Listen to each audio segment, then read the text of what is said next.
DG Stéphane Balamwange Congo ya Lumumba Congo Tafachi Beton Tango ekoki yo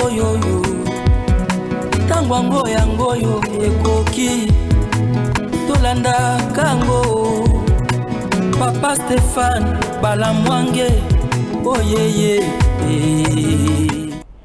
Merci bino banso ozolanda biso de partout bande ko balandi tango ekoki tosolola makambo ya mboka boyei malamu na kati ya émission oyo tozokende malembe nalakisa bino lolenge ya kuta mboka lolenge ya komisi mboka na oyo akoki kosala mikolo ekoya pona nini bali kobundisa Tshisekedi Félix Antoine Tshilombo bazobundisa Félix Antoine Tshisekedi Tshilombo pona makambo ebele bazobundisa Tshisekedi po abongisi vi na yo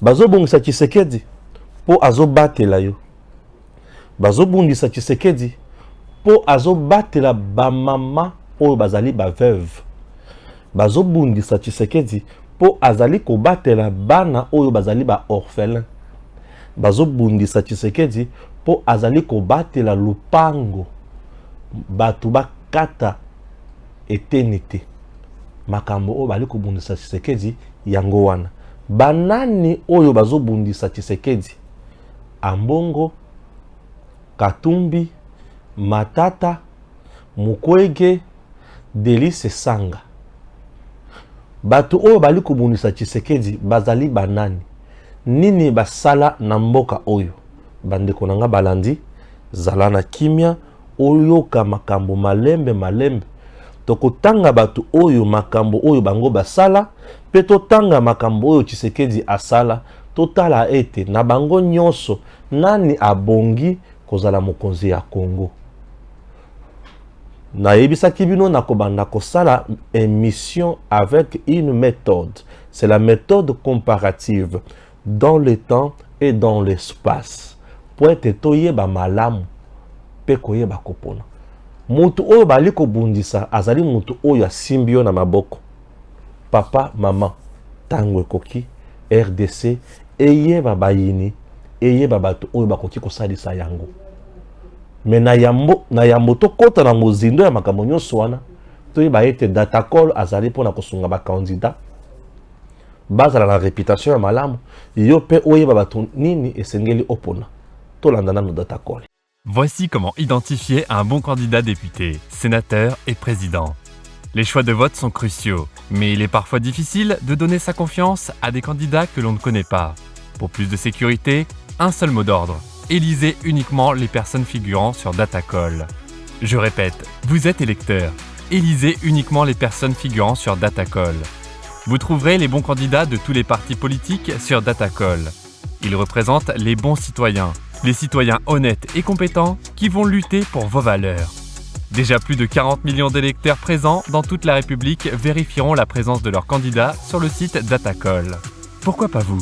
N'hésitez plus, vous êtes électeur ? Allez découvrir les candidats crédibles sur www.datacol.com. Vous êtes candidat pour les élections de décembre 2023. Il relève de votre intégrité d'aller vous renseigner sur le site Datacol. En seulement quelques clics, vous aurez l'occasion d'être reconnu par plus de 40 millions d'électeurs enregistrés par le CENI.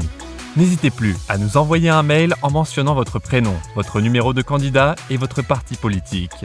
Après l'analyse de votre dossier, nous introduirons votre nom à notre liste de candidats crédibles. Vous bénéficierez ainsi d'une visibilité accrue. Rappelons que cette démarche est totalement gratuite. Alors, qu'attendez-vous ? Affichez-vous sur la liste Mon candidat et augmentez votre chance d'être vu et d'être élu par les électeurs de votre circonscription à travers www.datacol.com. Nazongi awa. Papa, maman. Batu oyo bazali kobundisa Tshisekedi kanda na bango ezali nini po Tshisekedi uta akoma mokonzi ya Congo azali kotala pasi obekaka ya peuple Tshisekedi azotala pasi ya libota na yete Tshisekedi azali ko bongo la bomoi obekaka ya ba Congolais lokola Tshisekedi azali ko bongo la bomo ya ba Congolais bandoki miyibi bapaya basepelite bapaya balingaka Congolais azala mutu ya pasi azala mutu ya esengote bapaya balingaka Congolais soki kelasi ekomi tango ya kokende baya kokabela biso bakaye na babik metango Tshisekedi aye alobi esengeli to bongo la makambo oyo bapaya bali kosepela te Tshisekedi uta akoma mokonzi ya Congo makambo nini asali bandeko nangai balandi Tshisekedi uta akoma mokonzi ya Congo bolanda makambo oyo asali nalobaka yango mikolo nyonso me esengeli na banda ko bandela yango mikolo nyonso pe po ete batu bayeba awa na bandi kotangela yo makambo Tshisekedi asala uta akoma mokonzi ya Congo mboka na biso ezalaki na maboko ya bapaya batu oyo babandaki kokamba mboka na biso na bitelo nyonso eyalaki ba Rwandais batusi bango nde mutu basimbaki armée na biso na maboko à 43%. Congo ebandaki kozala na 57%, bapaya bazalaki na 43%. Bapaya yango ya wapi ya Rwanda. Nde oyo wapi banda kosala ete bozwi na biso nyonso ekendaka mingi Rwanda. Ba Congolais babanda koboma bango pamba pamba, kokanga bango pamba pamba, bazalaki na respect ata moko te. Eloko liboso. Armée na biso. Mboka nyonso ezalaka na eloko tobengi renseignement. ANR, DEMIAP et consorts. Renseignement civil tout comme militaire ya mboka na biso ezalaki na maboko kaka ya bapaya ba Rwandais batusi. Makambo nyonso wana Kabila mutu asalaki yango na Kagame. Mboka na biso bwali komona oyo ebandaki kokamba mandenge nini Kagame bisika azalaki yende mutu abanda kopesa mitindo na Kabila soki olingi ono onome ba ministre nome mutu songolo pakala konome oyo te konome oyo te konome oyo te bozolanda mbongo ya Congo ebandaki kouta na Bangola Afrique du Sud et consort Kabila abanda kozwa mbongo nyonso wana azotina na Rwanda na tango ya kala na mboka na biso tozalaki na ba entreprise neti ba Onatra soki otali kauka oyo komini ya Kalamu okomona ete masuwa ebanda kosala mosala makasi Onatra azalaka na bandako na ba province ebele na Grand Bandundu Onatra aza na bandako ebele awa na Kisasa Onatra aza na bandako ebele bandako nyonso ya Onatra wana ezalaki na Gombe régime ya Kabila bazwa yango bandako ebele ya Grand Bandundu bateka yango Onatra basalaka yango po ba Congolais bazwa misala ebele po ete ezalaki masuwa ya mutuya kuna ebandako kende kozwa masango biloko nyonso ya kolia Congo ezalaka na nzala te Kabila tango aya aboma nyonso wana ba Congolais bazala bato nzala mundele pe abandako sepela na Kabila pona nini po ete mundele amonaki Kabila azosunga ba Congolais te Kabila azopie ebo misolo atindi na Rwanda atiki minere nyonso bapaya bazwali kobutra bali kosalila yango Congo esepeli na mboka na yango ata mokete ba Congolais basepeli na mboka na bango ata mokete Tshisekedi aye atali makambo nyonso wana alobi mboka na biso ekoki ko continuer motindo ya boyete ebongi to changer makambo nyonso oyo Tshisekedi na bozwi ya pouvoir abandi nano kobongola kolongola à la tête ya institution batu nyonso oyo bazalaki na musala ya mabe azwi na cour constitutionnelle a changé azwi na cour de cassation a changé azwi na conseil d'état a changé assemblée nationale ba changé sénat ba changé makambo nyonso wana epesa batu ya Kabila pasi makasi azwi na banque a changé po ete tango ba changea bisika nyonso wana motindo wana batu nyonso wana bakomaki na pasi yo tikala parce que yo za meilleur aza meilleur te menacer la effort tous les jours ya ozala meilleur ya courir vers n'est-ce pas la méritocratie tous les jours alors na senzelaka etamboeli na nga pour que nazala meilleur et wana ezalaka objectif na nga principal na vie tant nazotambola na bi il faut n'être à la place nazotia lokolo manière à ce qui est pas ba tâche esi metamboeli na nga Alors, ceux qui n'étant pas qui n'a un meilleur, bravo. Est-ce que vous pouvez nous donner le bilan du chef de l'État sur le plan d'abord et infrastructure? Ndeko Eliezer, ceux qui n'ont na émission, on a ça le bilan. Il y a moi Namboka Félix Antoine Tshisekedi Tshilombo en matière d'infrastructure et aussi là. Et ça, na kati ya sentiment tendeng na lobi na kati ya ba humeur te, mais na plutôt na kati ya respect. Il y a respect ya kotala engagement ya mutu, n'est-ce pas?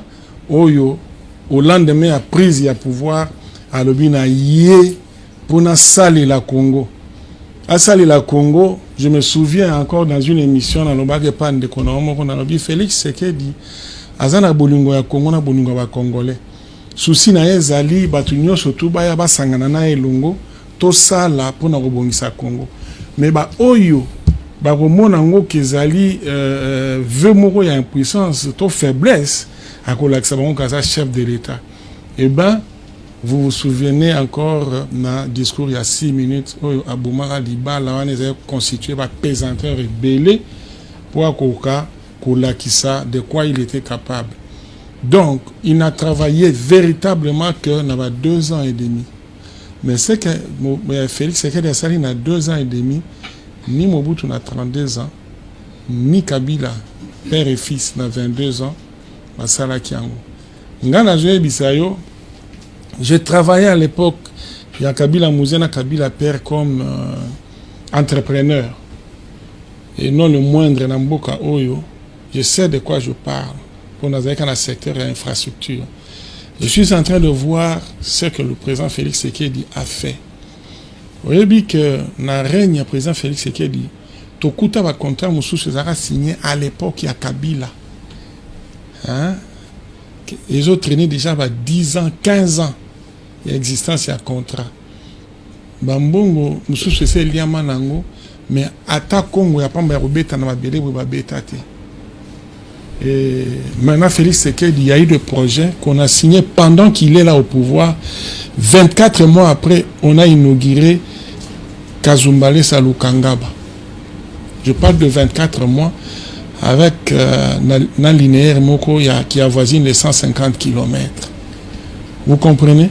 Donc c'est pour vous dire que Moutou Yaboye, non seulement est à la carte d'école pour Nabiso, mais le mandat prochain et aux Arasus Somo. Tenez, il a au cours de son mandat initié un programme. Je parle de programme. Un programme Oyo Eza pour revêtir un panorama à projet. Et les infrastructures pour lesquelles Tozo Lobela Awa, Ezali domaine transversal et traversé par le secteur Nyon surtout, n'est-ce pas, où ils ont touché la vie. Donc, nous avons une infrastructure scolaire. Nous avons une infrastructure sanitaire, côté santé, nous avons une infrastructure aéroportuaire, nous avons une infrastructure portuaire, ferroviaire, nous avons une infrastructure même des logements, les bâtiments, tout ça, c'est une infrastructure. Alors, à niveau de présence, on a quand même une vision assez large pour nous dans le secteur, nous surtout, mais comme le gouvernement est compartimenté.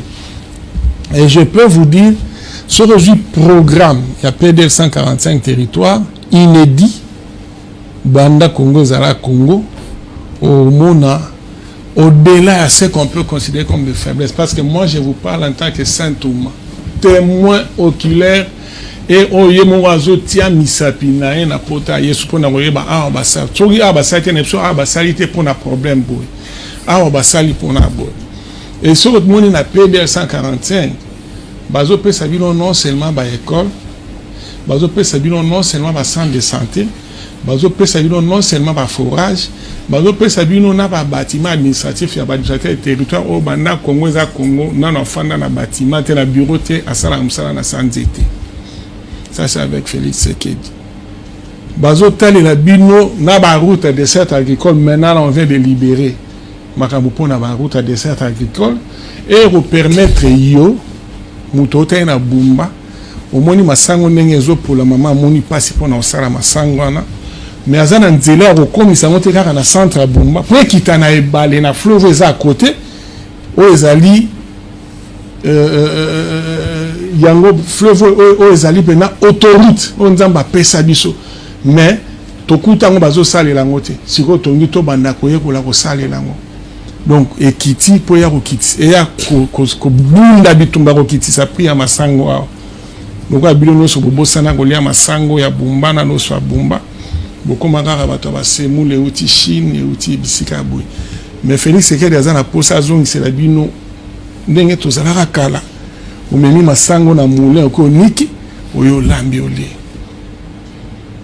donc pour un PDL 145 territoires ezosala bino biloko wana mais oyo kozwa programme mosusu monene oyo tobengi lutte contre la pauvreté et la réduction des inégalités sociales.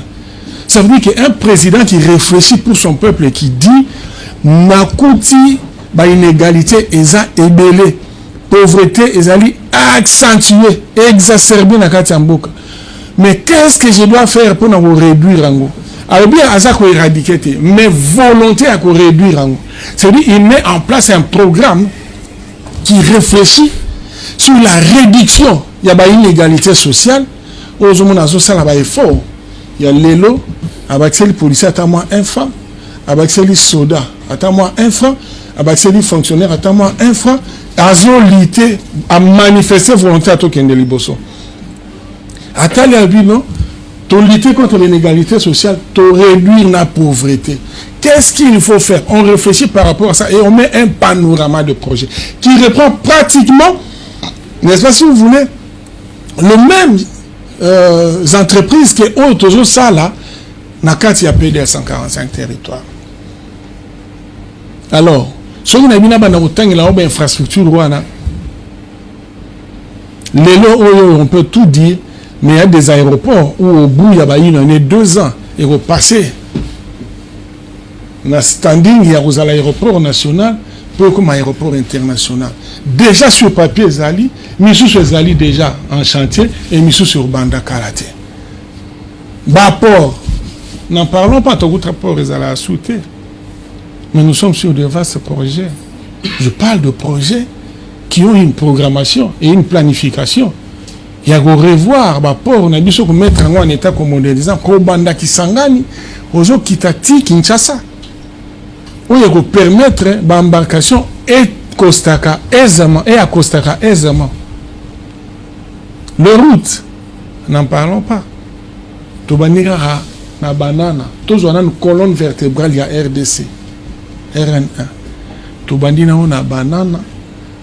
Mazo banda misala okuta ba entreprise ezo sala pena standard auto benga biso mo ya fati beto ba standard na bino te ya ba 7 mètres ba 6 mètres to kutaka ona ba carrosserie mituke tutana toza ba standard we fungwa minaraz campagne we fungwa mina passage à ba agglomération donc lelo yumoko so kendela matadi okuta ke banzela ngo koma ko fungwa ma koma ba 9 mètres ba 10 mètres ba 11 mètres ba 12 mètres. Et ça, c'est Félix Tshisekedi. Ce sont des routes qui ont existé. Mais avec lui, on revoit la géométrie à la route. C'est sous son impulsion. David, il faut revoir ça. Qu'est-ce qu'on peut faire là-bas? Donc, Ozoya na Kimia, Olongwe, Banana, na Lobo, comme na Mwanda, Oye na Mwanda, Oye na Boma, Okomi na Boma, Oye Matadi, Matadi, Oye Kinshasa, Kinshasa, Olongwe Kinshasa, Tobando Kinde. Ok, Bachamba, Okiti, Chikapa, Ok, Kamwesha, Ok, Kananga. Il y a des moteurs qui ronflent tous les jours. Au-delà de tout ce qu'on peut connaître comme insuffisance en tant que personne humaine, mais cette volonté ne peut être opposée à aucune personne pour l'instant.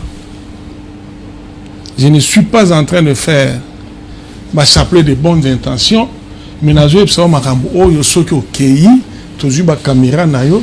Aujourd'hui, David, ok, tu luki financier, tu peux bien avoir tu belé, bisouana tu mémoire, na bitala comme on aime ça qui yango, tala on aime ça qui yango, tala on a baki yango. Et souci na yezali tokende. Déjà na PK 0. Kuna na lukanga ba place au mona gibiso toke ko inaugurer banda kwana poste frontalier qui toko ye pesa ba Zambien zuwa. Batali ba bi non ba congolais ba tchebiso bu. C'est avec Félix Tshisekedi. Oh, boni ba port sec.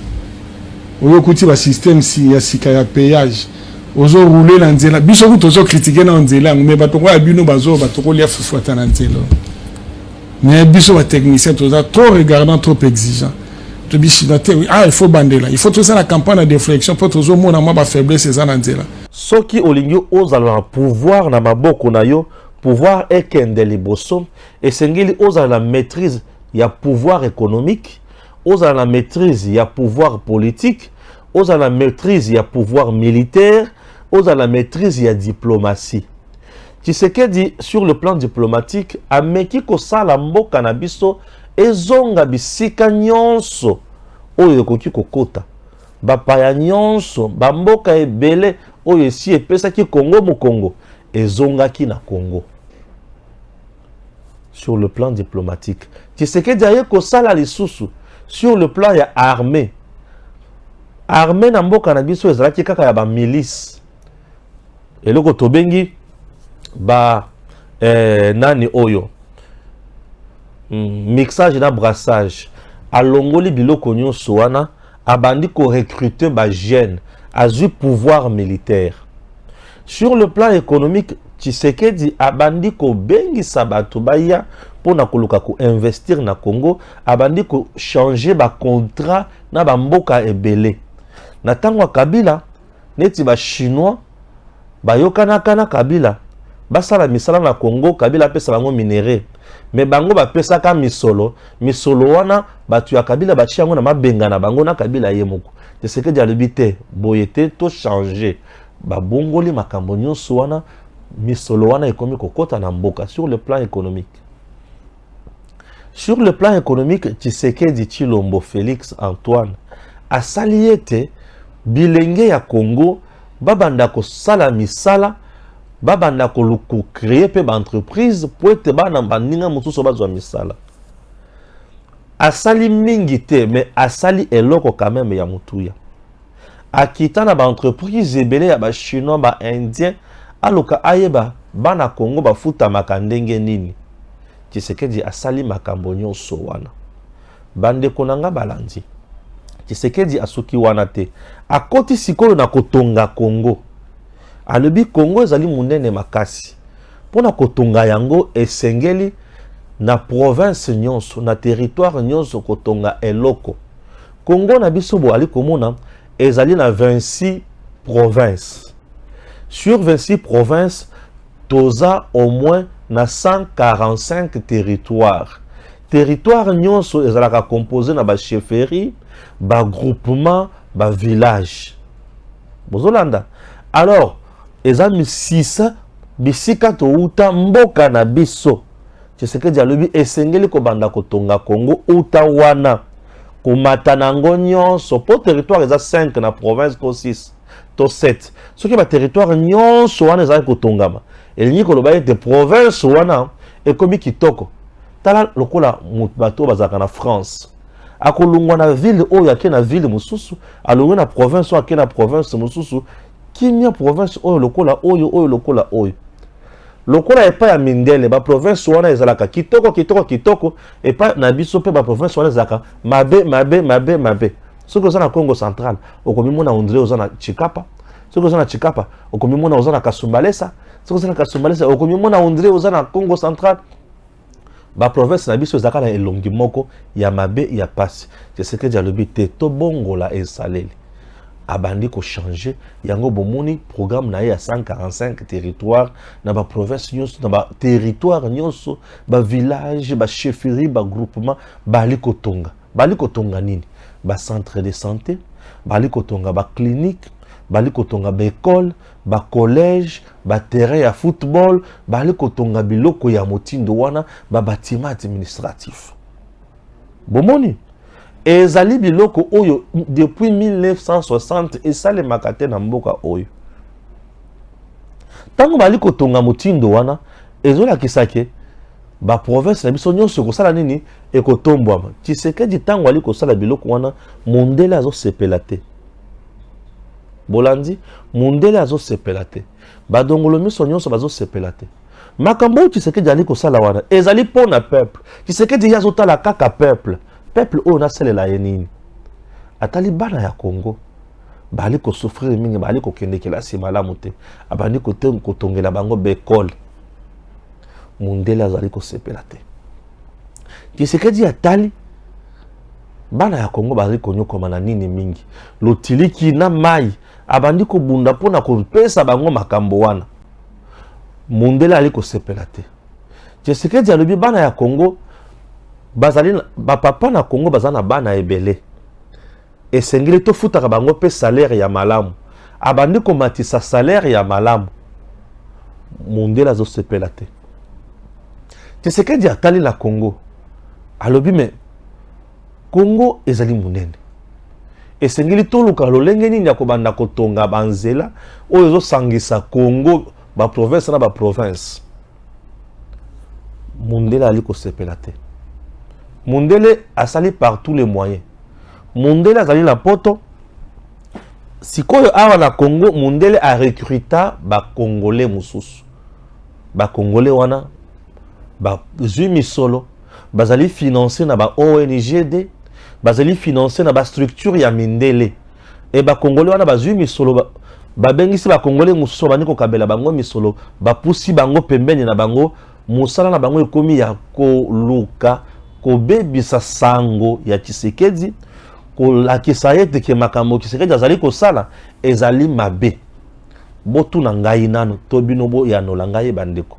Tshisekedi depuis aye atongi bekol koleka Mobutu asali 32 ans koleka Mose Laurent Désiré Kabila oyo asali 3 ans et demi koleka Joseph Kabila oyo asali 18 ans koleka Kasavubu asala 5 ans koleka ba président nyonso na tango moke oyo Tshisekedi azana bokonzi atongi bekol ebele koleka batu nyonso wana bato balobi ke Tshisekedi alungu boye bisanga alungwe po asali mabe to alungwe po asali bolamu soki bolamu ekomi kopesa batu kanda esengeli boye bake batu wana bazali ya biso te bazali ba banguna po bolamu na yo mutu ya koki kozanga kosepela nango eza kaka monguna est-ce que mwana papa akoki kobota mwana aboyi mwana wana akola atambola akoma pe mutu munene soki moboti aboti mwana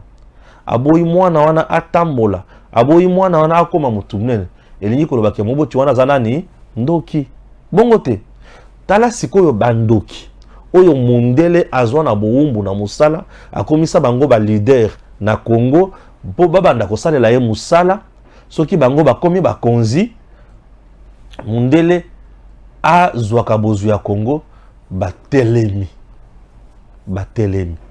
Mundele abanda na bango kala me bato bayebaka te bozoyoka nazo banda nano na moto lokola Delice Sanga bandeko na ngai aza candidat président de la République me yoka Delice Sanga akota na rébellion ya RCD ezalaki mouvement ya ba Rwandais oyo babandaki koya pona kobengana Mose Laurent Désiré Kabila Delice Sanga fait partie ya bato oyo basala bitumba ya 6 jours wapi na Kisangani ba Congolais bakufa ba Congolais ba kenda musika tala mutu oyo akenda kosangana na bapaya aye abomi ba Congolais bandeko na ye po akoma mokonzi lelo alobi esengeli azala mokonzi alongola mutu oyo aboma ningungi ninzinzi ni nyama po Tshisekedi atikali koboma mutu ata moko te Tshisekedi asala rébellion te mais Delice Sanga asala rébellion ya RCD baboma batu tango babanda koya na RCD bakata courant batu bakufa na ba salle d'urgence na ba salle d'opération bana bakufa na ba couveuse pona kozanga courant batu banyokwama malamu makasi mutu wana lelo azali candidat président de la République. Est-ce que bizaleli na yena ba Rwandais akata yango te? Vous pensez que mutu ya motindo wana soki akomi mokonzi akosali la Congo azana tina ya Congo ata mukolo moko te ete ya yo oyeba nini ya kosala ngai nazo rappeler yo kaka makambo wana mutu aliboso mutu ya mibale Matata Poni azalaka premier ministre pendant 4 ans. Aliambongo ya Bukangalonzo asala à peu près 10 projets. Na 10 projets ya misala oyo Matata Ponyo asala pendant o azalaki premier ministre. Et bimisa misolo au moins 5 millions de dollars américains. Mais ba 10 projets nyon soana ata mon côté simba. Nali kutuna sikoyo 5 millions wana ekenda wapi. Mais lelo azali candidat président de la République. Oyo asalaki lobby ya mabe. Lelo kubongisa. Population fungola miso, fungola matoi. Tango koki toyebisa na makambo ndenge zaleli. Le même Matata Ponyo ayaka na Congo. Nazo rappelé bino kama makambo na lobaka mikolo nyonso lelo. Lelo je vous fais de rappel ya makambo nyonso na lobaka. Bato balandaka nga bayebi makambo na oloba. Matata Ponyo ayaka na Congo à la tête d'une délégation rwandaise. Il fait partie ya bato oyo bazo matérialiser infiltration ya kala. Et muto ya komisa Matata muto malonga na Congo eza Kabila. Kabila nani Rwandais a komisa ndeko na ye mutu ya malonga ministre, premier ministre. Babongisa basala bakamuna bango na bango. Mutu ya mutindo wana lelo a komi président ya Congo. Ozo kanisa yete Congo ekozala maboko ya bakongolais to ekomi eloko ya bapai. Congolais fongola miso. Congolais telema tango ekoki. Mboka oyo eza mboka na biso. Ngai mikolo nyonso na makambo na oloba na bino oyo bazo lukisanga mabe mikolo nyonso oyo. Bazo menacenga, bazo finganga, batu batini na batu. Pona koluka koma kosala nga mabe na kobanga mutu te, na koloba. Soki na yebisi bino makambo oyo te, mutu akoya koyebisa bino aza yango te. Nga ndenge nazala boye indépendant d'esprit. Bisika tu bakonzi babingisaka batu ebele. Ngai l'unique mokonzi oyo abenga nga facilement boye ezala kaka princesse Adèle Kainda Mayina. Alobaka na nga yo salaka mosala ya solo ya Congo. Oza soldat ya solo. Yo esengeli olobaka pona Congo. Mutu oyo fachi ya noma a koki kosalela nga bolamu ezala kaka princesse Adèle Kainda Mayina. Oui. Kaka ye. Je vous dis, na pouvoir la fachi. Ezala ministre mosusu te oyo asalela nga eloko. Asate oyo benga kanga bakokaka ko benga na baonga ite. Je vous dis, pourquoi balinga ko benga te poeti ngai naza muto polele. Je vous dis, na muto polele. Il faut koyebisa batu vérité. Batu nang bande konanga ba congolais. Papa, mama, oke oponi Matata yeba ki oponi liwa ya Congo. Oponi Congo to na ba Rwandais. Etali yo ngana zolo bananga. Natango nakobanga mutu te. O moyini o nakofudo na prison nakokota. Mais vérité ezala déjà. Ozola ndanga malamu. Okei na maponomi. Olobi okopona Fayulu. Papa, ozali ndoki. Ozaya kolo kama. Fayulu aza mwana Kabila. Mutu akomisa Fayulu oyo aza wana eza Kabila. Nazo yebisa pino eza Kabila. Oke oponi Fayulu yeba ki oponi lisusu Kabila. Ozoyo kanga malamu. Kabila a soutenaka kaka bapaya. Kabila soutenaka ba Congolais te. Il n'a pas besoin de travailler dans les Congolais. Bah, mais qui travaille dans Félix Simbité. Pourquoi? Puisque le président Tshisekedi, il a le sang pur congolais. Et lui, il a le sang pur rwandais. Kabila a favorisé plus Matata, sans rwandais. Roberoi, sans rwandais. Nyarogabo, sans rwandais. Vous comprenez? Oui. Rugwiza, sans rwandais.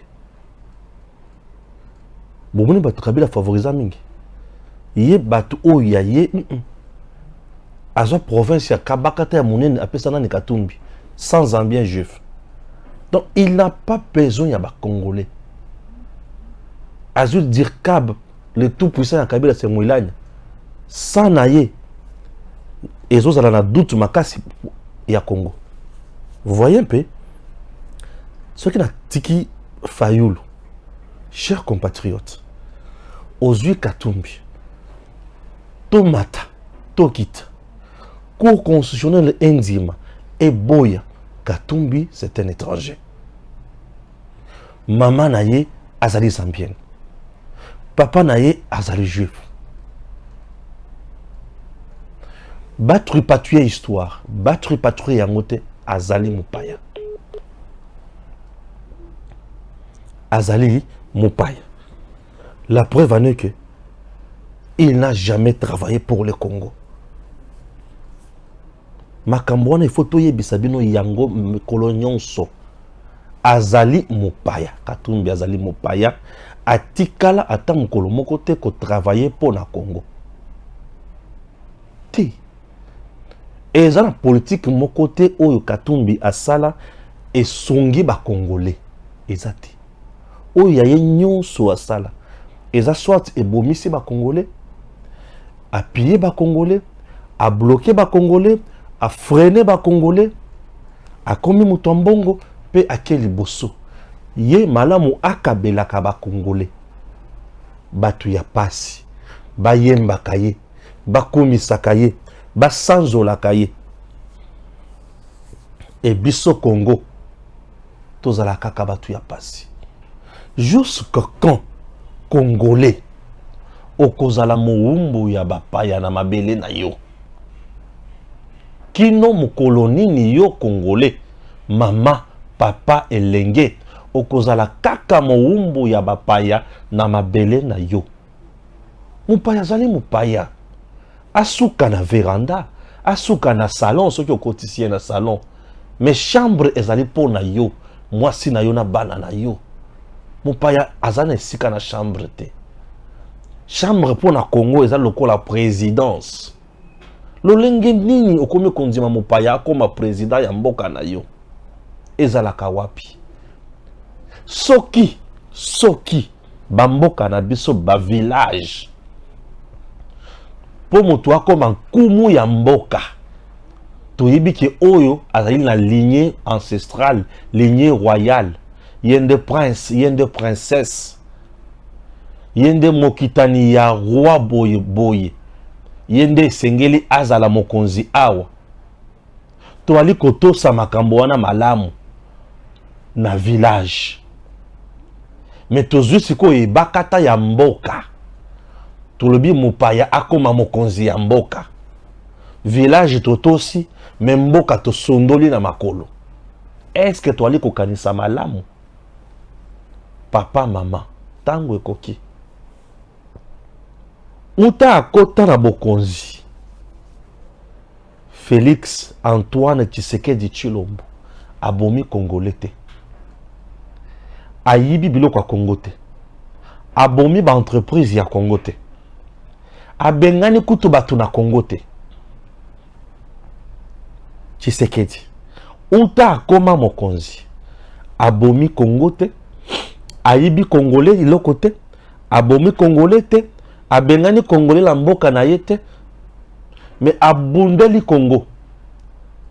Ayebisi mindele na bapaya nyonso soki boali na bosenga ya bozwi na biso, boya bokotela na ekuke ya monene, to vanda na elongo moko na mesa, to solola to yeba yete, mwana Congo akozwa nini, bino pe bolingi bozwa nini. Bapaya balingi bongo te. Mikolo nyonso na kobanda kote ya bino kaka makambo oyo. Tshisekedi aye atali tata ya Congo apesi salaire. Atali mama veuve apesi salaire. Atali bambolombolo na biso apesi bango salaire. Atali bato bali kosala musala na Congo apesi bango salaire. Baya basepeli te. Mupaya alingaka Congolais asengaka kaka se kosenga. Mupaya lingaka Congolais asengaka se kosenga. Mupaya lingaka Congolais asala musala na mboka na ye moko te. Tshisekedi tina ndenga azali kosilisa manda. Toyoki likambo ya ku ya nini massacre te. Massacre ya ki pouvoir abongisi massacre po aboma te. Tshisekedi akundi bato na fausse communauté. Mais ce que otali malamu okomona kaka bapaya nde mutu oyo bali kosala makambo nyonso ya mabe contre Tshisekedi. Nazoyebisa bino bapaya nyonso toza na bango likambo ekovanda na eloko tobenge maison civile ya chef de l'État ekozala composé na banani mboka ekozala ndenge nini makambo na tolobela yango pe mingi awa lokola bino moko ne mutu bokomi kokata ba video wana bozongisela biso yango to panza yango lisusu biso pe tozotiela bino yango video na ali kotiela bino sikoyo ezali ngai mutu na tourna émission na Joël Kitengi botineli ngai yango lisusu bolobi ndeko Stéphane lobeya lisusu makambo oyo panza yango lisusu bokomona ke plateau oyo eza plateau wana te tosi to évoluer na plateau nazali kotiela bino video wana lisusu bolanda Joël Kitengi na Stéphane Balamwange na eloko babengi maison civile et chef de l'État. Conclusion d'un article à Kouloutanex. Alors, Biboye, une réflexion, Joël. La maison civile d'un chef de l'État est constituée de famille du chef de l'État, comme sa famille, donc lui, ses enfants et toute sa famille. De la famille de son père. Donc, quand dit la famille, le membre de la famille paternelle du chef de l'État. 3. La famille de sa mère, les membres de la famille maternelle du chef de l'État. Et 4e pilier qui constitue la maison civile du chef de l'État, la famille de la première dame. Constitue les 4 piliers de la maison civile du chef de l'État. Donc, par exemple, Bandeko Mama Denise, Bandeko, Yamibali, Yabasi, ba cousin, cousine, dans la maison civile. Les appels secrétaires. Et tous, nous savons que l'actuel Mokonzi à maison civile, sans entrer dans les détails, nous savons d'où il vient. C'est qui? Non, mais est-ce que quand on lit déjà Kumba Papa Miteo, est-ce que Miteo est Zamoulouba? Je n'entre pas dans les détails, je m'arrête par là. Mais il est légal d'être là. On l'a vu hier sous la gestion de M. Kabila, le pasteur Barnami, c'est Théodore Mougalou, qui était parenté à Mama Sifa et qui était chef de la maison civile, puisqu'il était de la famille, entre guillemets, de la mère du président de la République. Il en est de même. La gestion actuelle. Maintenant, la réflexion continue. Aussi du côté des pères, tout comme du côté de la mère, donc, belle famille du chef de l'État fait partie de la maison civile. Maintenant, au cas où M. Soriano Diagnagno, alliance Moïse Katumbi, Tchapwe, Zambie, Italie, Israël, je ne sais pas. Donc, on aura une maison civile dans notre pays, bref, une famille présidentielle composée. La famille de son père, juif. La famille de sa mère, zambienne. Sa belle famille, Karine, elle est rwandaise ou burundaise. L'un des parents est rwandais, l'autre parent est burundais. Nous aurions officiellement la maison civile, les Rwandais et les Burundais, puisqu'ils sont de la famille de la première dame. C'est la loi et c'est la règle. Et entre-temps, si la famille présidentielle peut être dans les carrés miniers partout là où il y a les intérêts avec la garde républicaine, la garde républicaine va garder des Rwandais, des Burundais et des Juifs viendront ici officiellement comme la famille du président de la République et ils seront dans tous nos carrés miniers partout. Voilà la dimension. Que les gens ne réfléchissent pas. Donc on va dire Benda Boye. On va dire Benda Boye. Et Juif, à la famille à Tata. Moi, Bango comme président. Exact. Exact. Bakoya. Puisque nous avons vu, l'histoire nous rappelle que Barack Obama, une fois devenu président des États-Unis, tout le monde a une image de sa tante avant qu'à comme président, Azala qui retenu dans le service d'immigration comme sans papier pour possibilité d'être envoyé au Kenya. Tant que naïm moko asuka, pour papa la bango côté à quoi papa lango, là qui va polygame. Quelques jours après, la presse a relayé Barack Obama l'équipe président. Yo bengana skotante ya président de la République ils ont mis na Kenya. Bengana yo Ali dossier na limwa kutu na immigration dans la lisusu te changer. Mais c'est l'attente au président de la République, vous n'allez pas changer. Vous n'allez pas changer. Bagé Lukana bo bazala ki na mboka tout le monde a parlé ba reportage seulement na Kenya. Ba etika la kaka ndekone mususu azala demi-frère qui était député puisque azala ki na ba responsabilité côté atikali. Yo ke ndolongole ndengeni. Ils sont de la maison civile du chef de l'État. Donc, des maisons civiles, il y a chef de l'État aux alentours. Ils ont composé na famille ya première dame. Famille ya tata mokonzi mboka. Famille ya maman mokonzi mboka. Famille ya mokonzi mboka ye moko. Na kati et c'est l'ensemble de tout cela qui compose la maison civile du chef de l'État. Soki Fayulu à l'équipe président. Oui. Vous avez la famille à Fayulu 1 et ça d'abord inconnu. Tu peux découvrir un monde de jours pour te aider.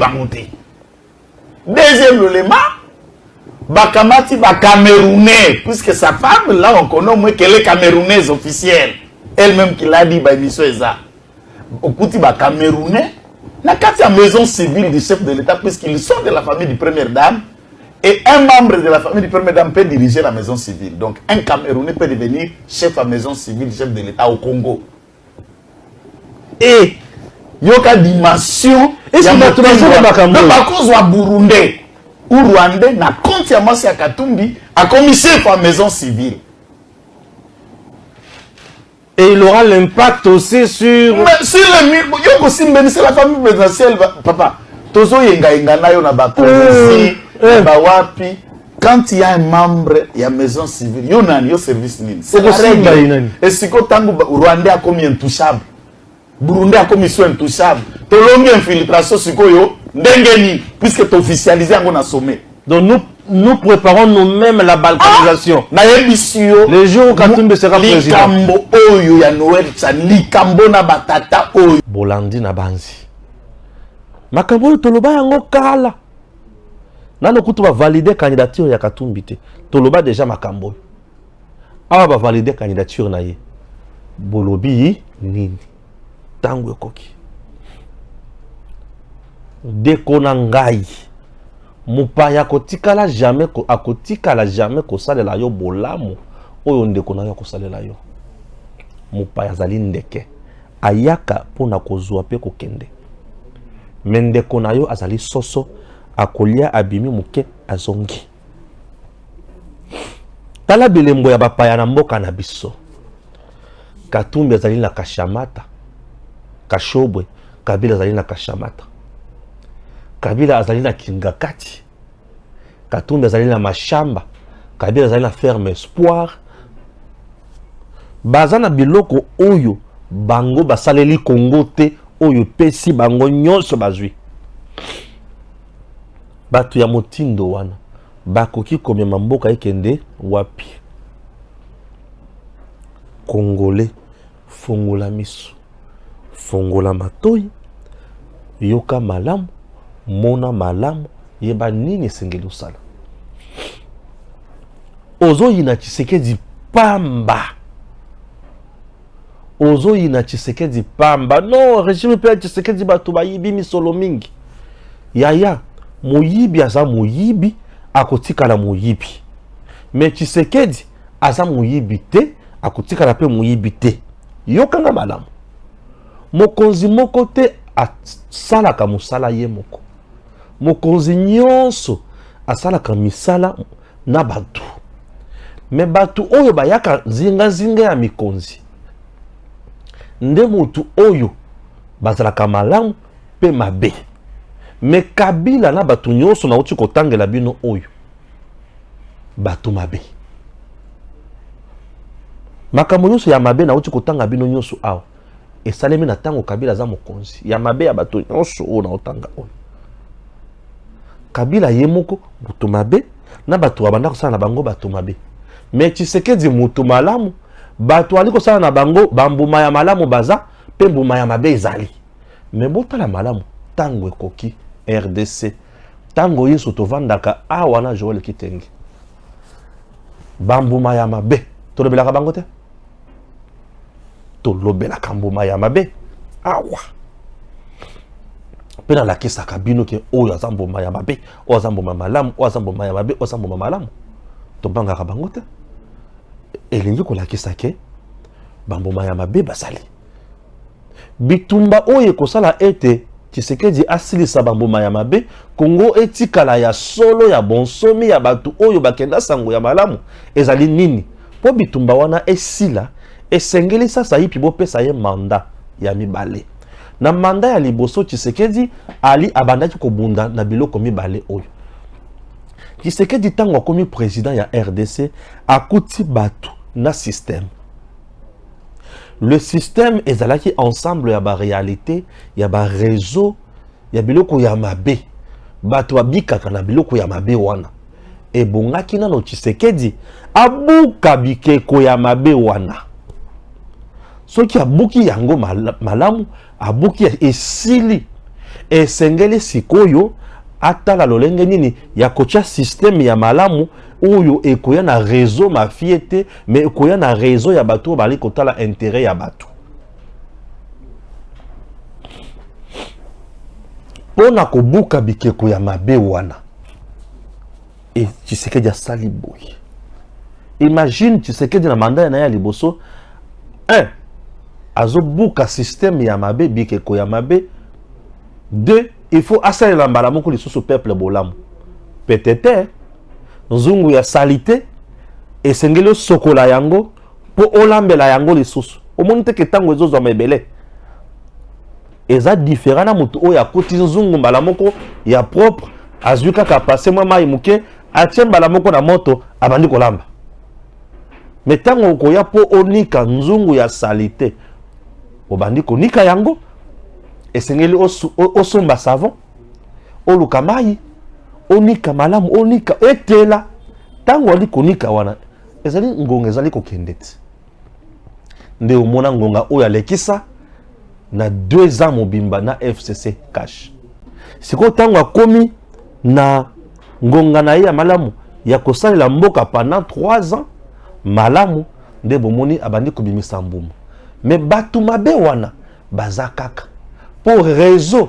et silate abuka quand même bikeko ya minene mais bikeko ya mike ezali yango nde oyuka o 200 300 20 millions 57 millions 20 millions 200 millions 30 millions miyibi wana baza bikeko ya mike wana eza nana eza tala bikeko ya minene eza lokola ba matata 10 projets et bimesi 5 millions de dollars américains nyon soliami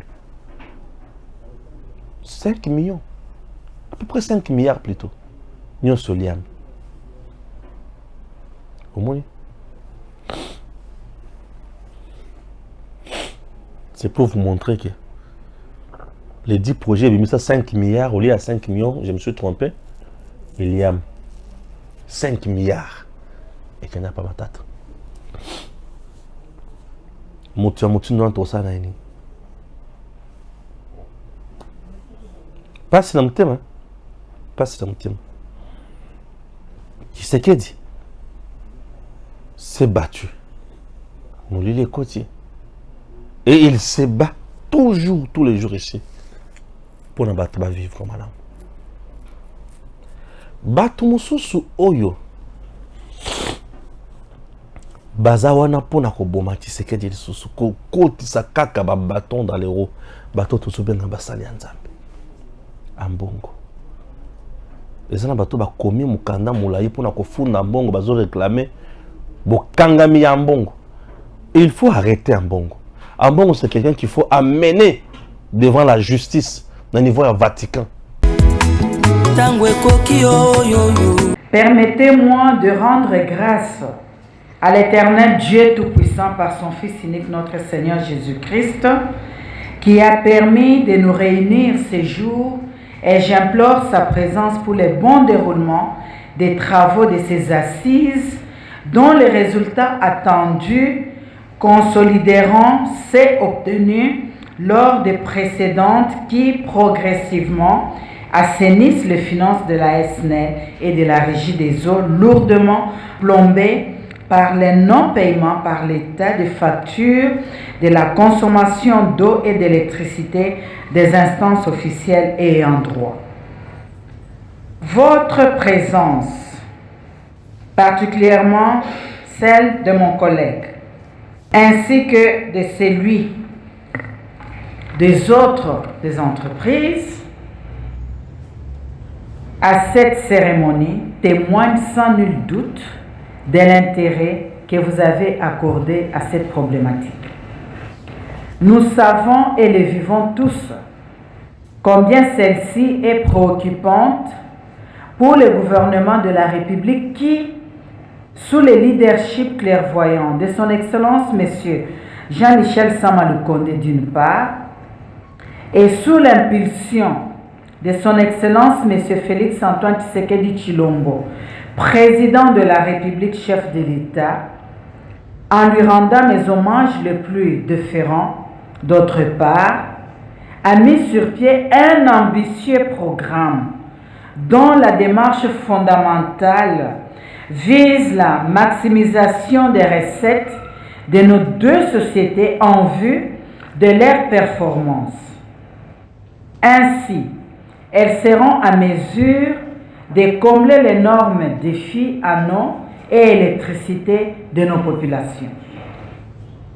Les travaux qui s'ouvrent aujourd'hui figurent parmi les principales actions de mon ministère de l'année en cours, dans la mesure où les travaux de la 5e phase de la commission technique mixte chargée de la réforme du mode de gestion de consommation d'eau et d'électricité des instances officielles ayant droit seront élargis consécutivement à ma lettre référencée numéro 01732 ministre PF CSPKM/0/2023 du 25 octobre 2023 à d'autres entreprises publiques dont, à plusieurs égards, la situation actuelle s'est souvent avérée préoccupante.